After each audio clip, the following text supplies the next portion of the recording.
बहुत समय पहले की बात है। पुराने चाइना के नॉर्थ प्रोविंस में 3 मॉन्क रहते थे। उनका नाम किसी को नहीं पता है, क्योंकि उन्होंने कभी अपने बारे में कुछ बताया ही नहीं। उन्होंने कभी किसी बात का जवाब नहीं दिया। चीन में बस उन्हें 3 हंसते हुए भिक्षुओं के नाम से जाना जाता था। वे तीनों सिर्फ एक ही काम करते, एक गांव में प्रवेश करते, बाजार के बीचों बीच खड़े होते और हंसना चालू कर देते। वे अपने पूरे अस्तित्व के साथ हंसते। अचानक लोगों का ध्यान उनकी तरफ खींचा चला आता और धीरे धीरे उनके चारों तरफ एक बड़ी भीड़ इकट्ठा हो जाती। वे इतनी एकाग्रता, तल्लीनता व संपूर्णता के साथ हंसते कि उनकी हंसी देखकर सारा गांव हंसने लग जाता।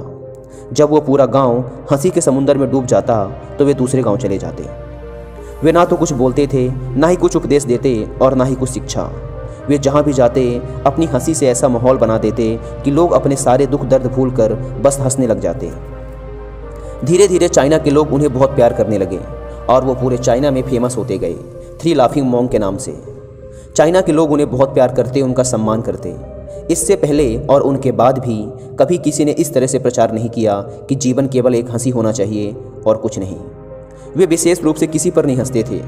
वे बस हंसते थे जैसे कि उन्होंने ब्रह्मांडी मजाक को समझ लिया हो, जैसे कि उन्होंने ईश्वर के मजाक को समझ लिया हो। और उन्होंने एक शब्द का उपयोग किए बिना पूरे चाइना में इतना आनंद फैलाया जितना आज से पहले किसी ने ना फैलाया था। लोग उनका नाम पूछते लेकिन वे बस हंसते, तो यह उनका नाम बन गया 3 हंसते हुए भिक्षु, 3 लाफिंग मॉन्क्स।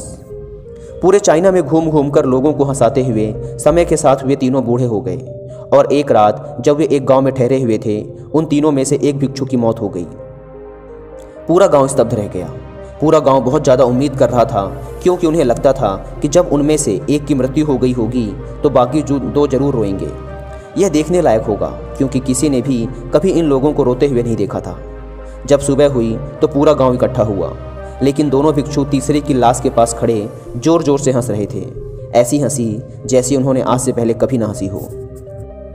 गांव के कुछ बड़े बुजुर्गों ने उन्हें समझाने की कोशिश की कि यह आपका साथी था और इसकी मृत्यु पर आपको हंसना नहीं चाहिए। तब उस दिन पहली बार उन भिक्षुओं ने लोगों से बात की और कहा, हम हंस रहे हैं क्योंकि यह आदमी जीत गया है। हम हमेशा सोचते थे कि पहले कौन मरेगा, लेकिन इस आदमी ने पहले मरकर हमें हरा दिया।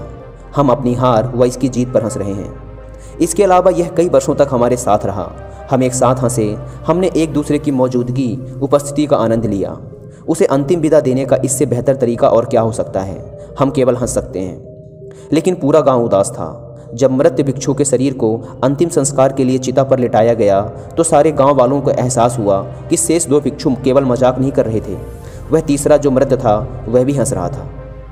चीन में यह प्रथा थी कि जब एक इंसान की मृत्यु हो जाती थी तो उसके पुराने कपड़े उतारकर उसे नहला धुलाकर उसे नए कपड़े पहना दिए जाते थे। लेकिन मरने से पहले उस भिक्षु ने अपने साथियों से अपने कपड़े ना बदलने के लिए कहा था। तीसरे भिक्षु ने कहा था, मुझे स्नान मत करवाना, क्योंकि मैं कभी अशुद्ध हुआ ही नहीं। मेरे जीवन में इतनी हंसी आई कि कोई अशुद्धता जमा ही नहीं हो सकती थी। मैंने कोई धूल जमा नहीं की है। हंसी हमेशा युवा और ताज़ा होती है, इसलिए मुझे नहलाकर मेरे कपड़े मत बदलना। जब उस तीसरे भिक्षु के शरीर पे आग लगाई गई तो गांव वालों को पता चला कि उस भिक्षु ने मरने से पहले अपने कपड़ों में कुछ पुराने चीनी पटाखों को छिपा रखा था, जो आग लगने के बाद फटकर आसमान में रंग बिरंगे कलरों में फैल गए। और यह देखकर एक बार पूरा गांव जोर जोर से हंसने लगा। तो इस तरह से वह तीसरा मॉन्क मरने के बाद भी सारे गांव वालों को हंसा गया।